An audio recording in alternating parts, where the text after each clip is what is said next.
Welcome to the Bringing Intimacy Back show, where intimacy is real. If you desire to intimately connect with yourself, significant other, children, family, friends, community, and higher power, then this is the show for you. We explore intimate topics, inspiring life stories, spirituality, and insightful tips on strengthening relationships. The show is hosted by Dr. April and her co-host, Coach K. Let's get this episode of the Bringing Intimacy Back show started. We share with you today the secret power to intimacy to create the life you love or love the life you create. Now here's your host, Dr. April, and her co-host, Coach K.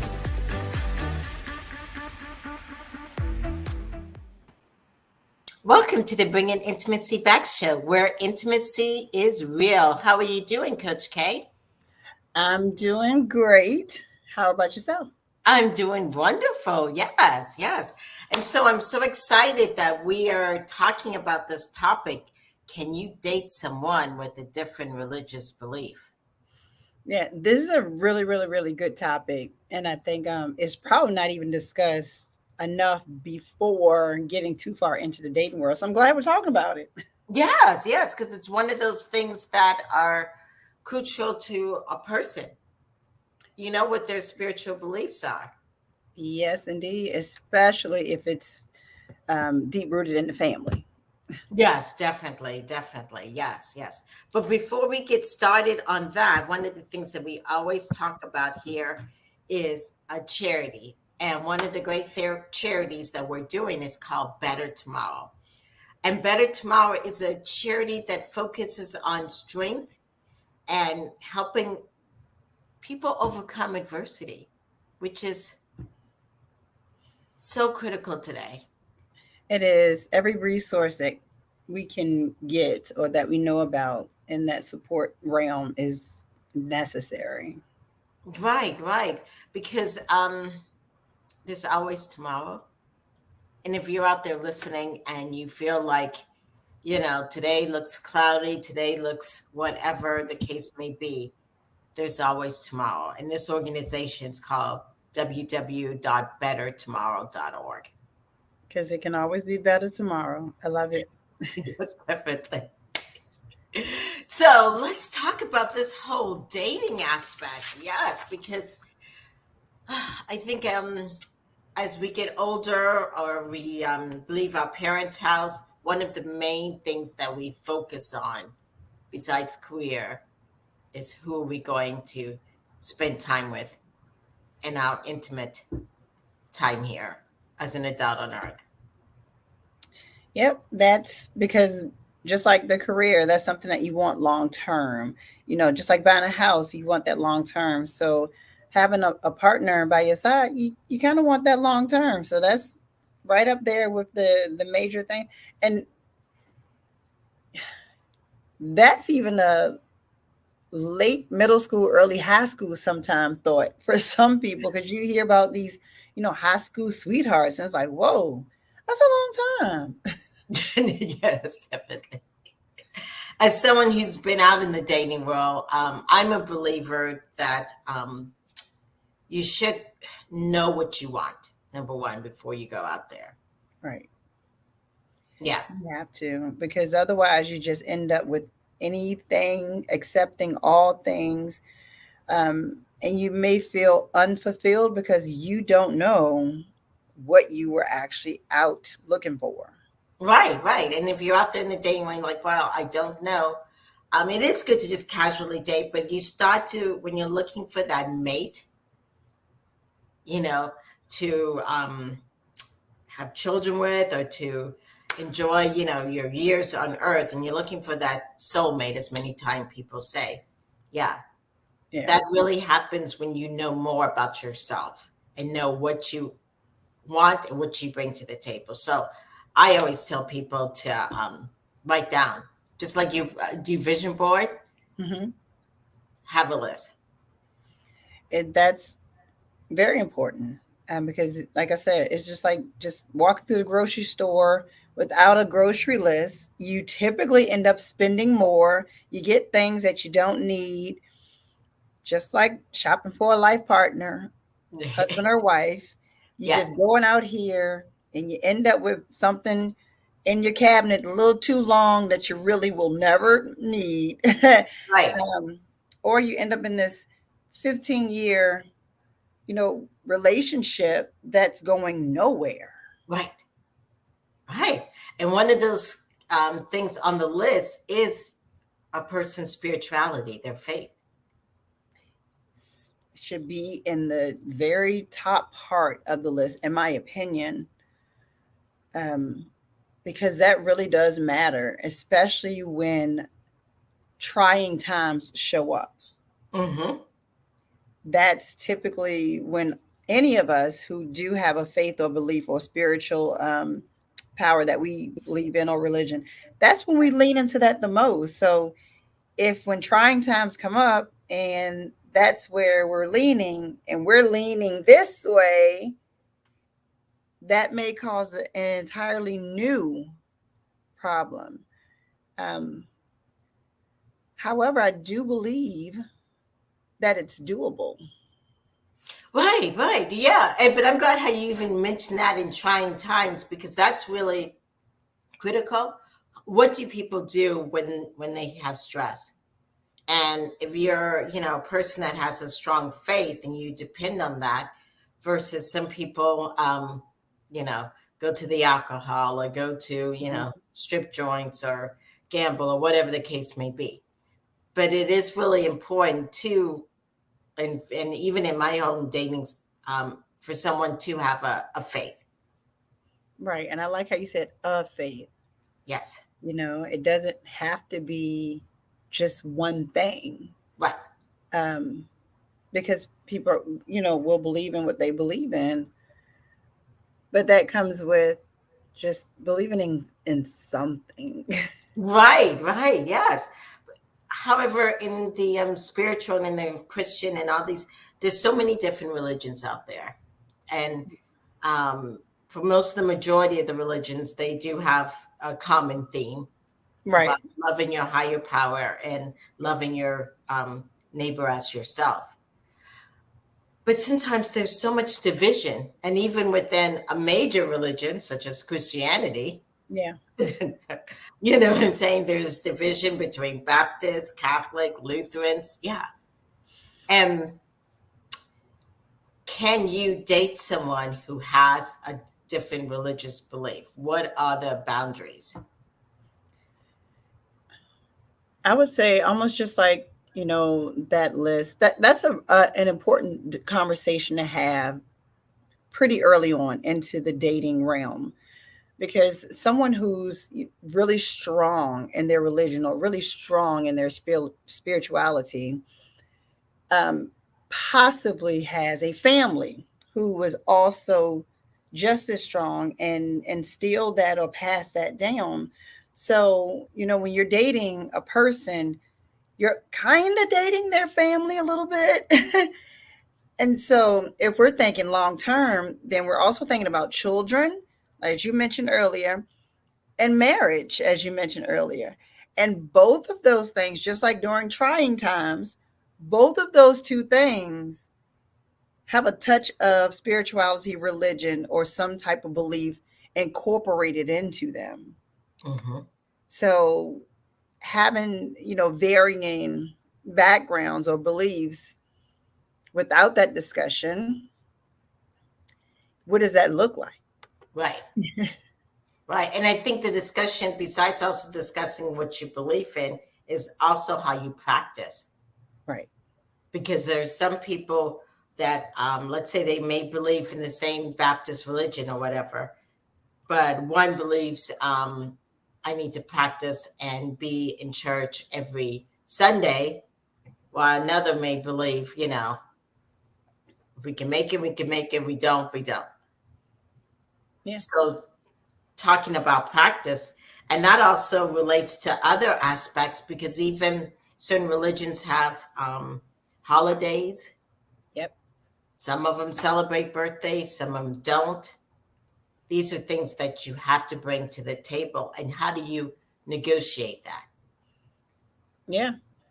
Because if your love language is receiving gifts, Right. And you are now dating someone who had, who grew up in a religion that holidays aren't a thing. So they were never into gifting, and it's just another day. And you're really big, like Christmas is your thing. You always grew up, your family had a big dinner. It was a big whip to do. You did all the house. To have a partner that is just like, meh, you know, if you don't have that discussion on the front end, then that absolutely can draw a wedge in between things. But if you talk about it in enough time that they can understand, okay, I can support you as you celebrate, but I just won't engage in Mm-hmm. as much celebration. Mm-hmm. But then there are some that are just not willing to budge at all. But you find those things out on the front end. Right. And that support can look totally different. You know, Yes. I've been in relationships where a partner has supported me in the sense of my Christian and Catholic upbringing, but didn't really go to service with me, and that's just. But they supported that I went. But then I've been in another relationship or a current relationship where I go to his, he goes to mine. You know what I'm Right. saying? Yeah. Yeah. So we support it. So we're right there with each other. And we talk about what the differences are that we saw that day and what's similar. And yeah, so it's bringing it, yes, but it's having that discussion. Right. And the thing is, you'll know if it's a hard no go. If this is someone who's saying, nope, not going to do it. I'm not getting up on Sunday. I'm not getting up on Saturday to go to celebrate, this entity, because maybe they don't believe in an entity at all. Right. They could be of that realm. So if you think of someone who has no belief whatsoever in any higher power, no entity, no nothing, and then you, on the other hand, were brought up in a Christian, Baptist background history, that's a really deep, intense conversation of, is this a part of your top three? Right. And when I talk about the top three, I always think it's important. And some people may do top five. What are the top three things that that's a hard no? I will not date or be with someone who either does or does not have this thing. And if religion is a part of your top three, then you have to make that decision pretty early on. Mm-hmm. Yes. Because religion can also, and your faith can also deal with the support that you're going to get Right. about your relationship. Yeah. A thousand Yes. percent. Yes, yes. So in some families and some cultures or whatever the case may be, if you marry or have a relationship with someone who's outside of that, they may ostracize you. Yep. Yeah, yeah. And then Yeah. if you're thinking, hey, I'm going to marry this some person, but I'm going to change their belief system. Yeah. The I'm not overacting saying it's change. impossible, but I'm just saying yes, yeah. It sometimes makes it much more difficult to think you're going to change someone because that usually does not happen. Yeah, it definitely is not a thing. It's Mhm. definitely not a thing. Um, and it's if that's someone anyway, I don't think I would want to be involved with them, because if your thought is to come in and change me, then you went into it for the wrong reason anyway. Well, that's true. That's true. Yeah, definitely. I'm glad you point that out. Yeah, yeah. So Hmm. we another difficult thing that may come to play is, having children. Yes. Um, Something as simple as circumcision. There's some beliefs that when a male child is born, that right then and there in the hospital, we go ahead and we get out the way. Not that it's a religious thing or anything. Some of it is, Right. but then there are other religions that at a certain age, then there's a full blown ceremony. Right. And so if I was brought up that this happens when the child is young, they're not, it's not too much trauma. They won't, it's just one and done. And you're of a religion that at the age of, puberty or manhood, Right. and it's like, I think that's cruel. I don't, this is something I don't want to do. But I'll tell you, there's not a lot of people that when we're dating, even in years two, probably didn't even bring that part of it up, didn't even think that far Mm. in advance when it comes to the children and something as simple as that. Right. Right. And also, I'm just thinking, even with children's, even in the sense of baptism or being Yep. Christian or Christianized or whatever. Like in my faith, it's you're baptized as a baby. Mm-hmm. Others, you're baptized, you're Christian when you have that age where you can say, "Hey, I want to follow X, Y, or Z." And what exactly do you want your kids to formulate in their faith? Right. And some people believe, hey, I don't want to show my kid anything Mm-hmm. and let them come up on their own. Others like, no, I only want them to see this right here. Don't want anyone else to influence. Yeah. So these are conversations that definitely need to be had. They absolutely do.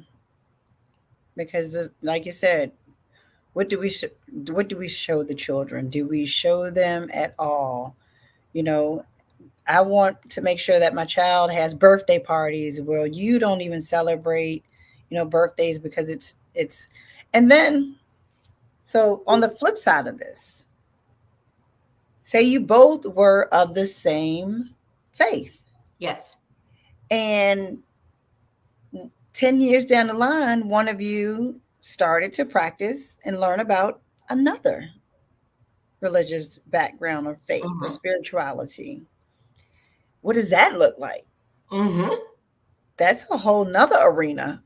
Yeah. Yes. Yeah. And do you start to share that with your partner as you're learning about different or another faith?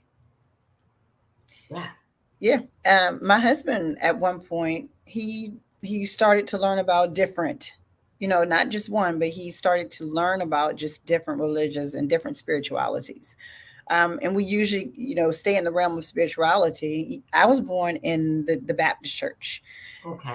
He grew up going to church. Mm-hmm. Um, but as we got older, he began to explore and seek and learn, and so did I. But we talked about it. You Mm. know, he didn't try to say, "Well, hey, you should do this," or "We have to."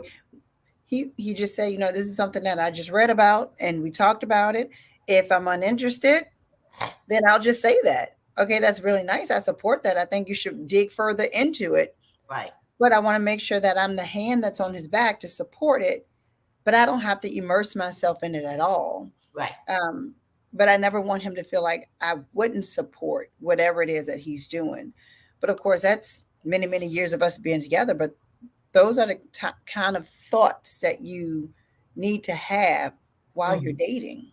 Right, definitely. And even as for yourself, so I was raised Catholic, um, and ever since I was little, but I've always wanted to learn about different religions. And so Right. I studied about all of the different religions and that kind of stuff. And I found a faith that's good for me because I realized that they all have the same basic principle.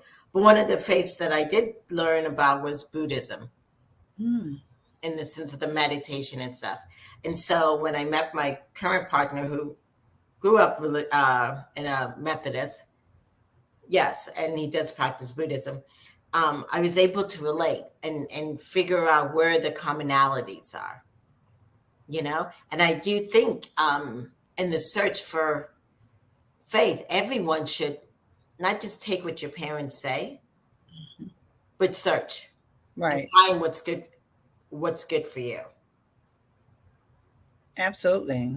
And I love that. I love that you said that.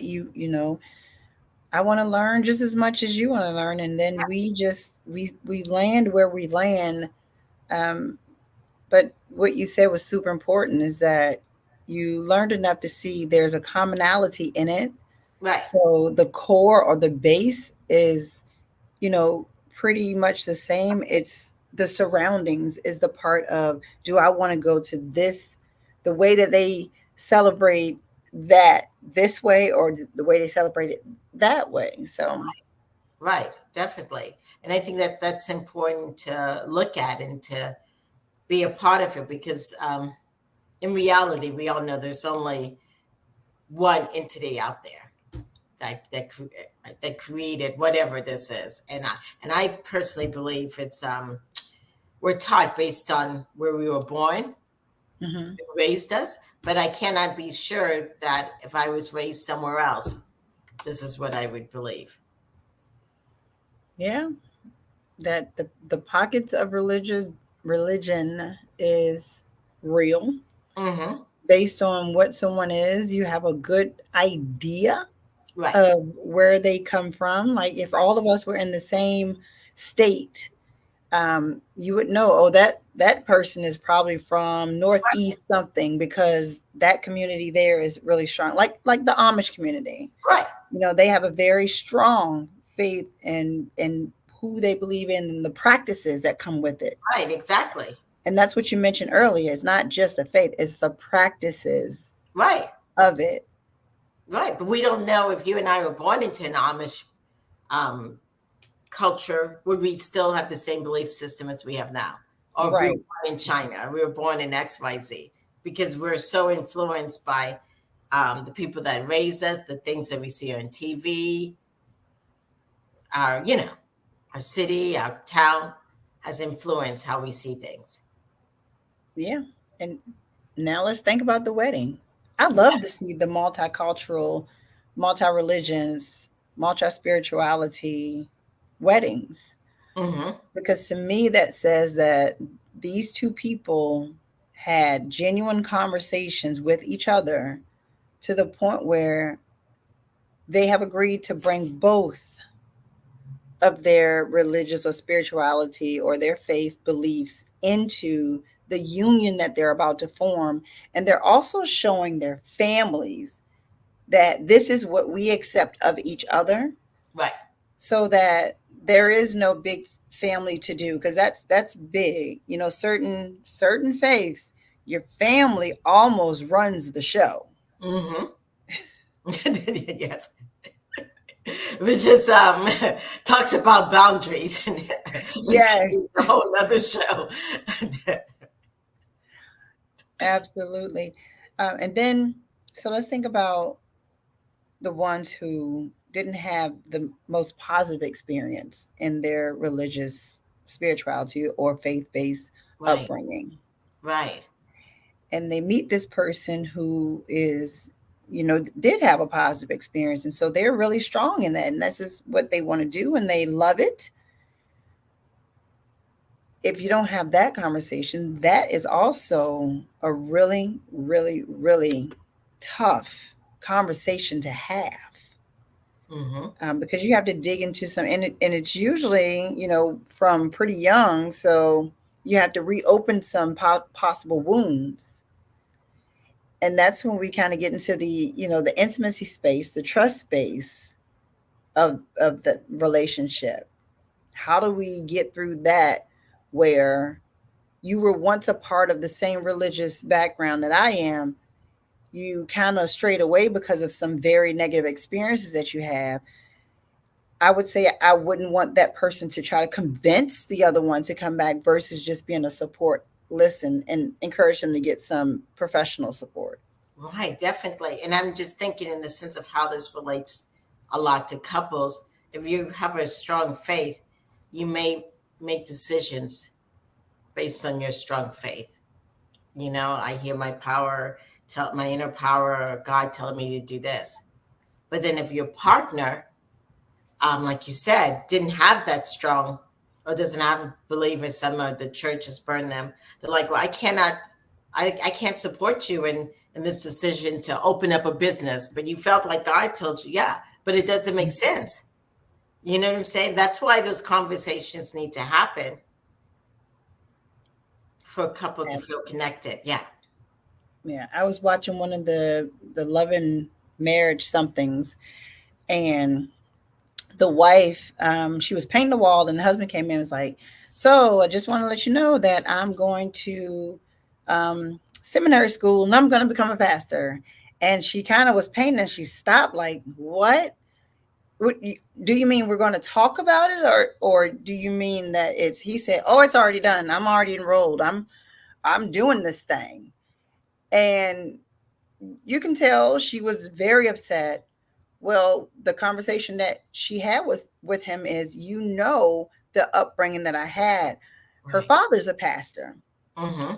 And so he wasn't the best person to her mother. Mm. There were some infidelities. There was Right. some, she didn't have a positive experience about the church and that particular religion. And Mm-hmm. so now her husband, who's already made the decision, and she said that it's triggering to me because these are the things that my dad did to my mom, which is made decisions without talking to her. Right. And now it's like, okay, so I know that there were infidelities. Is that the next step? Mm-hmm. So people do have those negative experiences, and they can be triggering Mm-hmm. for the other person. So to Mm-hmm. make that decision without even talking to her, and they were already married, that's huge. That's a It big is. big no-no. Right. Yeah. And then I was also thinking, even when we talk about practicing, um, when two people who, let's say, they have strong faith and they've practiced, but they each are tied to their own church, their own XYZ, then when you bring them together, yeah, how do you decide which church to go to, what service to do, this and that? Those conversations. Yeah. I never missed a Sunday, so it's no way that we can go to mine every other Sunday so Right. that we can go to yours. And I don't want to get up early and go to the 8 o'clock for yours, and then we go to 11 o'clock. It's da da, So it's what's in your top three. What are you willing to accept? Um, I love that you talked about finding the commonality between all of them. I Mm-hmm. think the one that will probably be the most difficult is for someone who doesn't believe in any type of entity whatsoever. Right. An atheist and a Christian or a Baptist or a Buddhist or a spiritualist. Right. That's probably going to be a hard sell right there, Mm-hmm. unless some really serious, deep, and truthful conversations I had. But you can't talk about every scenario Right. before you Exactly. get married. Yeah, yeah. And there are people who are atheists and there are people who are agnostic, and you may not. I know when I was in college, I met someone and her parents just never talked about God or Mhm. anything or any higher power. So she's like, had no belief system. And Mm, how that is totally different than having a belief system, like you said, that may be a negative experience. Yeah. Or having a positive one or having a mixture of a variety of things. yeah, I guess the main thing we're talking about is you got to communicate it. You got to start talking about it because it can right. lead to a lot of miscommunication, lack of trust. Yes, Lack of yes, intimacy. and lack of intimacy. Yes, and that intimacy of spiritual intimacy is so important. It is. Yeah. It's almost the connection of you with you. Right, right, exactly, exactly. Because in reality, we're all connected. Hmm. Yeah, yeah. We're just talking about how it's connected, but we're all connected. This is such an important conversation. And there's someone that will see this that have been dating. And like you said, when you think about the young lady who the parents just never talked about, God or spiritual being or anything, just never talked about it whatsoever. So it was never a forethought in their mind Right. for them to go out into the world and meet someone. And this is what they do talk about. You know, will that turn into now from a null experience to a negative because, oh my gosh, you're talking about this too much. I don't want to hear it. Right. Or will it turn into a, hmm, I really want to learn more, an inquisitive place? Mm-hmm. Yeah. So, but Yeah. you just don't know. Right. Right. And so we wanted to just bring this topic out as an inquisitive in the sense of the importance of talking about faith and talking about spirituality. And if you're out there in a relationship and you have a different religious belief, what we're saying is you need to talk about it. You need to start working at, can I live with this? Can I not? What are the similarities? What are the differences? If we do decide to have children, how's that going to impact?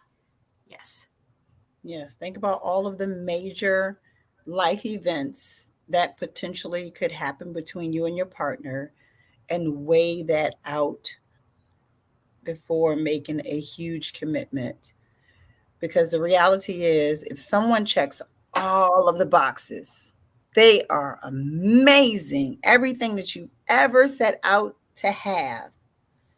And the one holdout is in the religious or spirituality or faith based place. You really have to think that one through because again, if that's in your top three, they check all 25 of the other boxes. Right. But if that is in your top three or your top five, Right. are you willing to make that compromise? Right. Because that's a lifelong commitment once the marriage comes into place. Right. Right. And one quick other thing, it's a lifelong commitment, but also in many of the faiths, there's a life beyond this life. Yep. Yeah. Yes. Yeah. And having different viewpoints of what happens is also something to talk about and discuss. Oh, yes. Yes. Yes. Definitely. Yes. Well, this has been a great discussion. Well, we're going to take a break and we'll be back and to talk about what's our upcoming shows. We'll be back in a moment. Are you in a relationship with someone that you see often, but you feel so disconnected with them? Bringing intimacy back can help you bring the intimacy back to your relationship. BIB is dedicated to inspire, enlighten, and encourage intimate connections.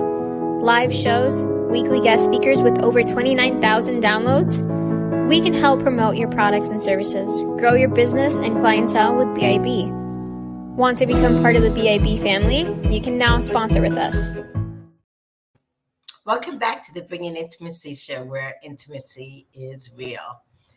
Yes, that was a wonderful conversation about different religious beliefs and how that's so important in the intimacy of a couple. And so one call to action is if you're out there and you're like, we always talk about intimacy on this show and you're wondering, am my partner and I, are we compatible? Do I have self-intimacy? How's my spiritual intimacy? Well, we have on our website on bringingintimacyback.com intimacy quizzes to help bring insight into that inquisitive mind, or you want to know, hey, how good am I at intimacy?